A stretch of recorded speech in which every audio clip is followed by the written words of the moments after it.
레위기 10장 1절부터 11절까지 말씀 우리 보겠습니다. 우리 한 절씩 교독하겠습니다.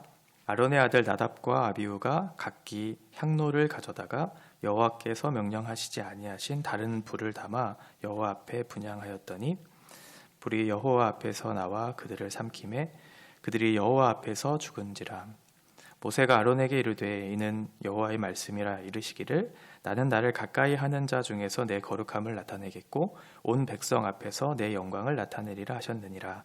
아론이 잠잠하니 모세가 아론의 삼촌 우시엘의 아들 미사엘과 엘사반을 불러 그들에게 이르되 나와 너희 형제들을 성소 앞에서 진영 밖으로 메고 나가라 하매 그들이 나와 모세가 말한 대로 그들을 옷 입은 채 진영 밖으로 메어내니 모세가 아론과 그의 아들 엘르아살과 이다말에게 이르되 너희는 머리를 풀거나 옷을 찢지 말라.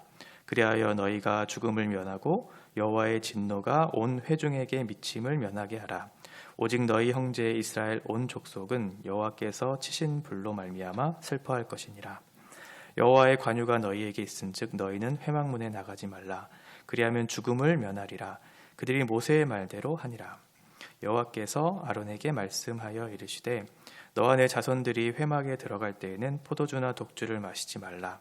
그리하여 너희 죽음을 면하라. 이는 너희 대대로 지킬 영영한 규례라. 그리하여야 너희가 거룩하고 속된 것을 분별하며 부정하고 정한 것을 분별하고. 같이 읽겠습니다. 또 나 여호와가 모세를 통하여 모든 규례를 이스라엘 자손에게 가르치리라. 아멘. 네, 어제 우리가 봤던 말씀은 아론이 첫 제사장으로서 제사드렸던, 그래서 엄청 아름다운 예배를 하나님 앞에 올려드렸던 그런 장면이었죠. 그 예배 가운데 임하신 하나님의 영광, 그것을 보면서 이스라엘의 온 회중들이 기뻐했던 그런 찬양의 어떤 아름다운 그런 고백들이 어제 예배 현장 속에 나타났는데, 오늘 10장의 분위기는 어제의 축제의 분위기와는 조금 상반된 그런 모습이 그려지고 있죠. 10장은 8절부터 11절까지 제사장이 회막에 들어갔을 때 지침들을 중심으로 앞뒤 아론의 자손 아들들이죠. 두 아들 또 두 아들이 범죄한 사건들이 앞뒤로 둘러싸고 있으면서 굉장히 좀 암울한 듯한 그런 분위기가 10장에 연출되고 있는 것을 우리가 살펴볼 수 있습니다. 9장 24절에 나타난 그 불은 여호와의 영광이었죠. 여호와의 영광의 이미지가 불을 통해서 드러났고, 그 불이 번제단에 있었던 번제물과 기름을 살랐을 때 하나님께서 그 제사를 연락하시고 그 제사장의 그 제사장직을 공포하시면서 이스라엘 백성들과의 관계 회복을 내가 원한다라고 하는 그런 하나님의 따뜻한 마음들이 분명히 그 하나님의 영광의 임재 속에 나타났는데, 그러면 하나님께서 주신 그 은혜들을 보면서 이스라엘 백성들이 그 은혜를 계속해서 유지하면서 살아냈어야 했었잖아요. 그런데 지금 첫 제사를 아름답게 올려드리고 나서 바로 다음 얼마 지나지 않아서 하나님 앞에 불순종하는 그런 모습이 나타납니다. 우리들도 그런 경험들 가끔 할 때 있는데, 사경회를 한다든지 아니면 수련회를 통해서 하나님께서 크신 은혜를 주시고 그 속에서 우리의 기쁨의 고백들을 하나님 앞에 올려드리죠. 그리고 이제 결단하죠. 주신 은혜의 말씀을 따라서 이제 세상 속에 나도 거룩하게 하나님의 뜻을 따라 살아내야지 라고 하는 그런 강력한 결심들이 보통 수련회 끝나고 나는 그런 마지막 날에 이렇게 일어나는 경우들을 경험하게 돼요. 그런데 가끔 그 은혜를 잃어버리게 되는 우리의 모습들을 발견하게 되죠. 은혜가 있는 그 곳, 그 은혜를 충만하게 경험한 그 다음이 가장 위험하다고 보통 이야기하죠. 어떻게 하면 그 은혜를 유지할까를 고민하기보다는 내가 그동안 짓지 못했던 죄를 어떻게 하면 더 치밀하게 또 즐겁게 이 죄를 지을 수 있을까라고 하는 그런 계획들이 우리 안에 들어와요. 그리고 그것들을 실행하는 그런 연약한 모습들을 우리 안에 발견하게 되죠. 지금 나답과 아비후가 마치 그런 역할들을 했던 거예요. 모세와 아론과 함께 시내 산에 올라서 하나님의 영광을 누구보다 더 가까이 경험했고, 제사장으로서 지금 제사장의 위임식의 규례들을 하나하나 지켜나가고 반복적으로 그 규정이 얼마나 엄격하고 얼마나 무거운 책임인가를 경험했던 나답과 아비후, 가장 가까이서 볼 뿐만 아니라 경험했던 나답과 아비후가 하나님의 방식을 거스르고 있는, 그래서 다른 불을 통해 하나님께 제사를 드리고 있는 그런 불순종의 결과를 맞이하게 됩니다. 이 다른 불이라고 하는 것이 아마 성소 밖에 있는, 그러니까 9장 24절에 나타났던 그 불이 아닌 다른 성소에서나 아니 성소 밖에서 오는 그런 불로 생각할 수도 있고요. 이 다른 불의 이미지라고 하는 그것이 하나님의 방식을 따르지 않았다는 것이 사실은 더 중요한 것이죠. 나중에 레위기 16장에 이제 가보시면 1절과 2절에 나답과 아비후가 죽은 그 배경 또 근거가 되는 그런 구절들이 16장 1절과 2절에 나타나는데, 제가 읽어드리면 아론의 두 아들이 여호와 앞에 나아가다가 죽은 후에, 그러니까 나답과 아비후에 대한 내용이 나온 거예요. 여호와께서 모세에게 말씀하시니라. 여호와께서 모세에게 이르시되 내 형 아론에게 이르라. 성소의 휘장 안, 그러니까 성소의 휘장 안, 법궤 위 속죄소 앞, 여기가 이제 지성소거든요. 지성소라고 하는 곳은 속죄일에 이제 정해진 그 날에 들어가야 되는 장소잖아요. 그런데 지금 나답과 아비후라고 하는 그 두 사람이 아마도 이 지성소, 정해지지 않은 그 날에 이 지성소로 들어간 것 같아요.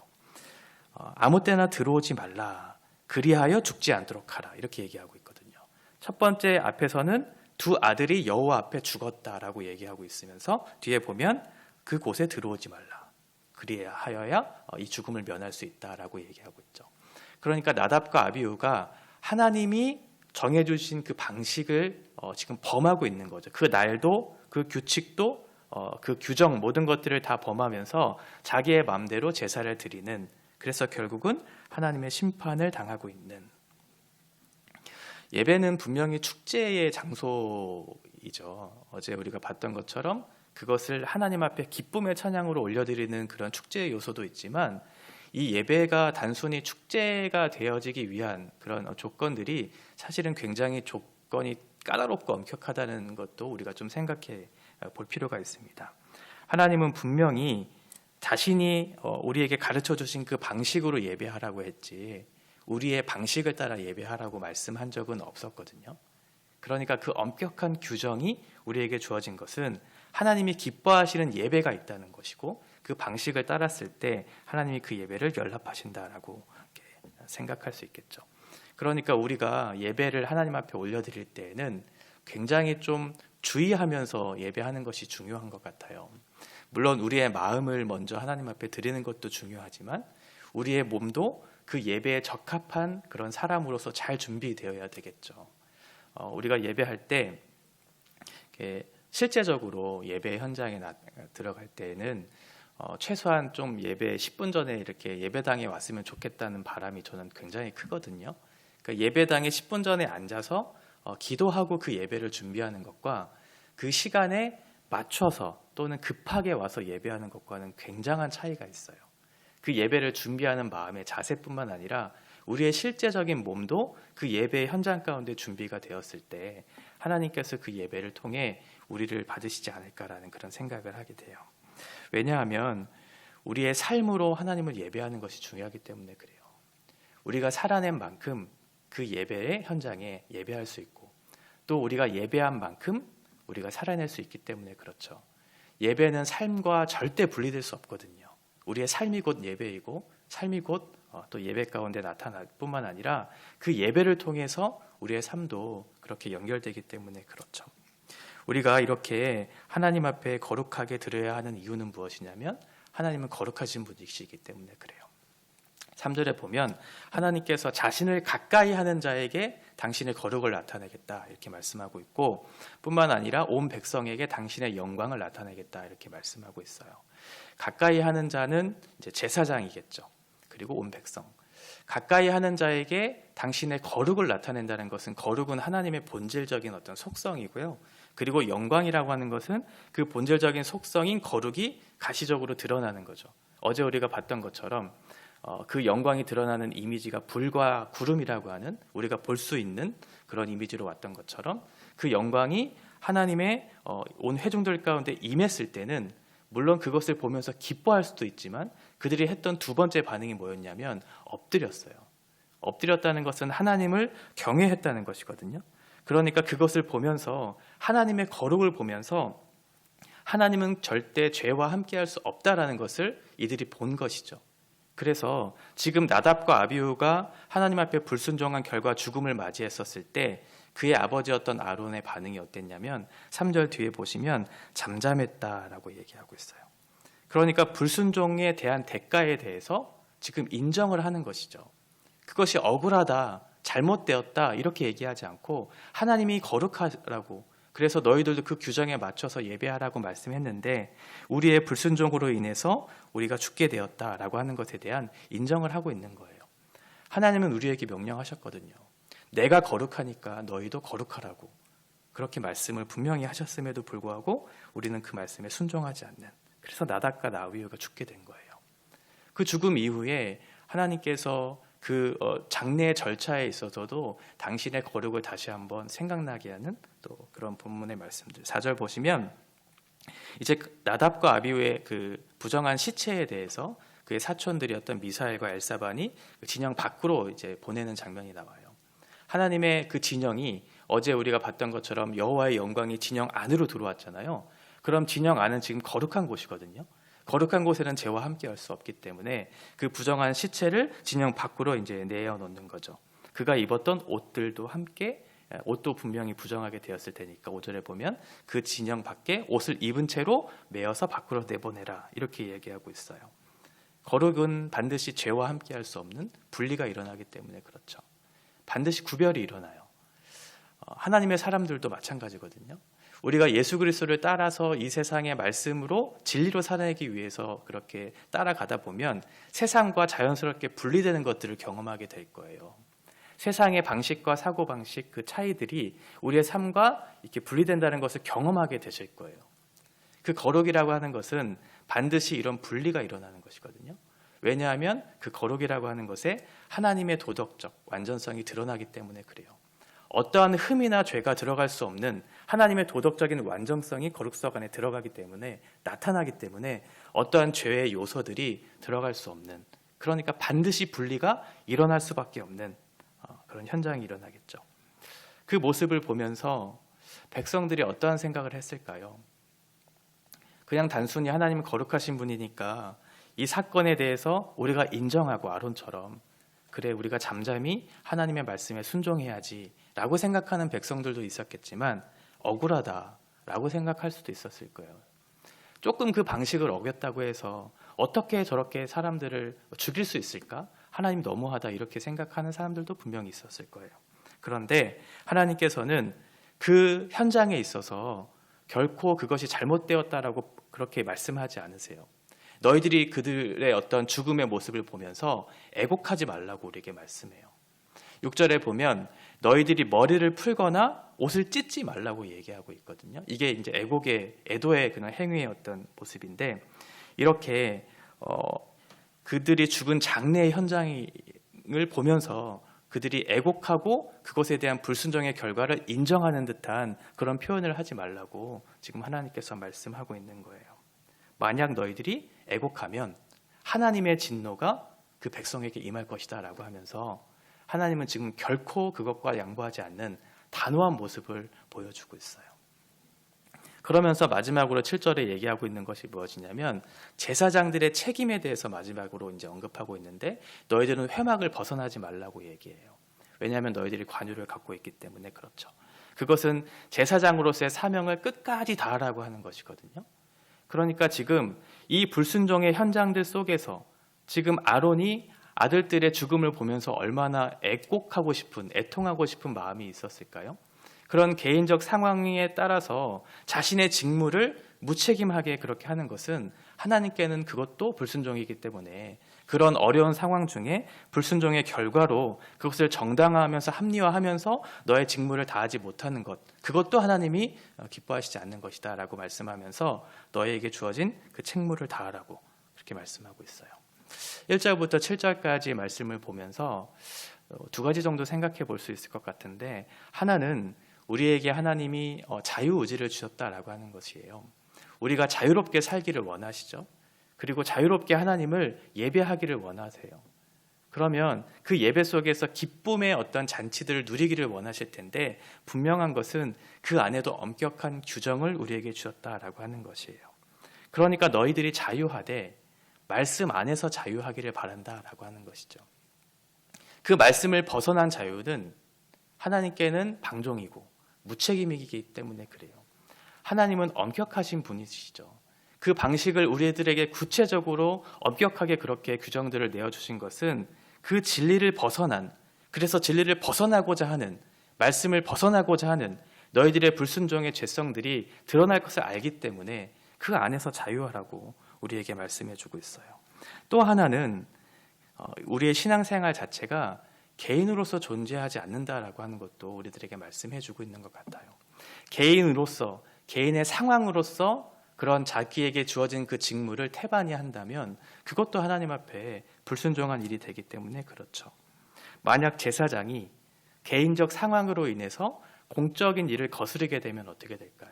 지금 말씀하고 있는 것처럼 그 화가 그 이스라엘 백성들에게 임할 것이라고 말씀하고 있거든요. 만약 대통령이 자신이 하기 싫다고 해서 그 직무를 유기해버리면 어떻게 될까요? 그 피해는 그 나라와 민족에게 고스란히 떨어질 거예요. 그러니까 그 제사장의 책임과 그 의무가 굉장히 막중하다라는 것을 다시 한번 상기시켜주고 있는 것이죠. 그 책임이 무엇이냐면 8절부터 11절까지의 말씀이에요. 8절에 보시면 여호와께서 아론에게 이르시되라고 하는 표현이 나오거든요. 근데 이제 성경 전체에 보면 이 하나님께서 직접 아론에게 말씀하신 구절이 여기 딱 한 번 나와요. 그러니까 처음이자 마지막 지금 아론에게 말씀하고 있는 거예요. 제사장들이 회막에 들어갔을 때 지침들에 대해서 얘기해주고 있는데 하나는 포도주와 독주를 마시지 말라는 거예요.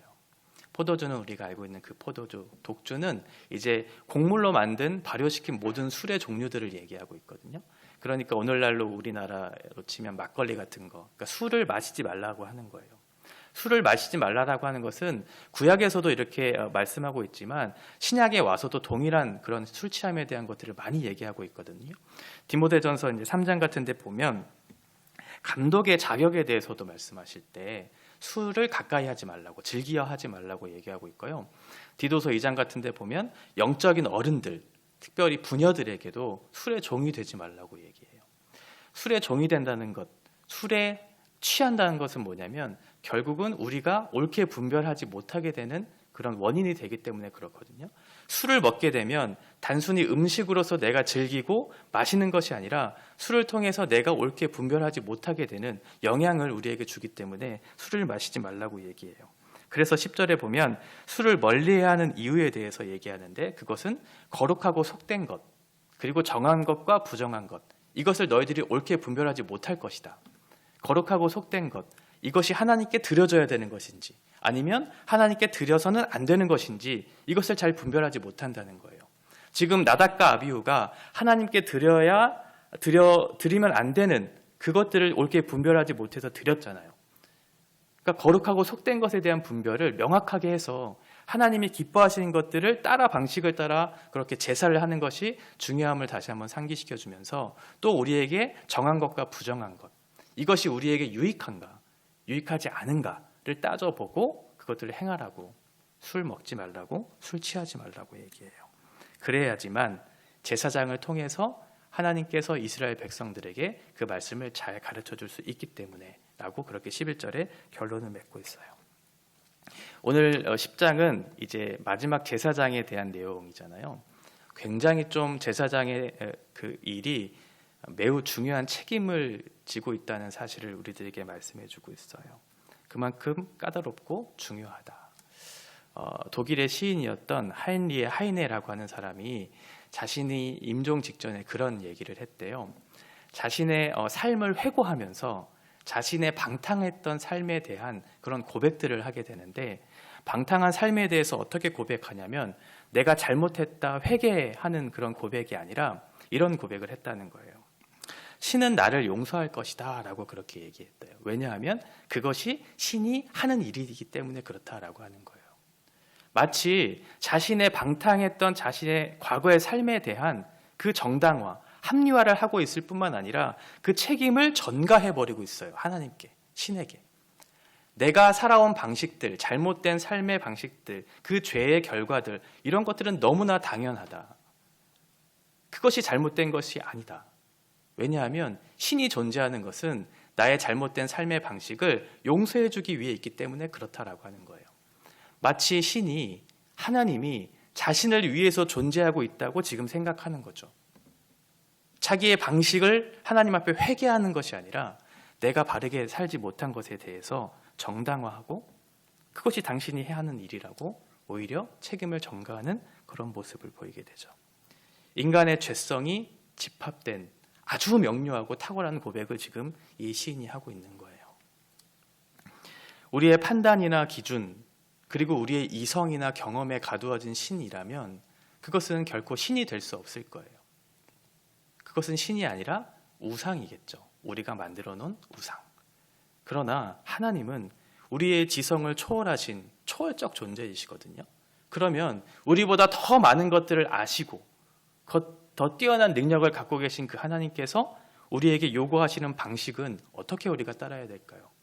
우리의 갖춰진 이성이나 지식, 경험과 이런 것들로 판단해서 우리의 방식을 따라 예배하고 우리의 방식을 따라 살아내는 것이 아니라 그 모든 것들을 아시고 우리들에게 가르쳐 주신 그 방식을 인정하면서 우리의 삶을, 우리의 예배를 드리는 것이 마땅함에도 불구하고 지금 나답과 아비후는 그 하나님을 무시하면서 자기의 방식으로 그렇게 삶을 하나님 앞에 올려드리는, 이것이 거룩한 것인지 속된 것인지 분별하지 못했던 거죠.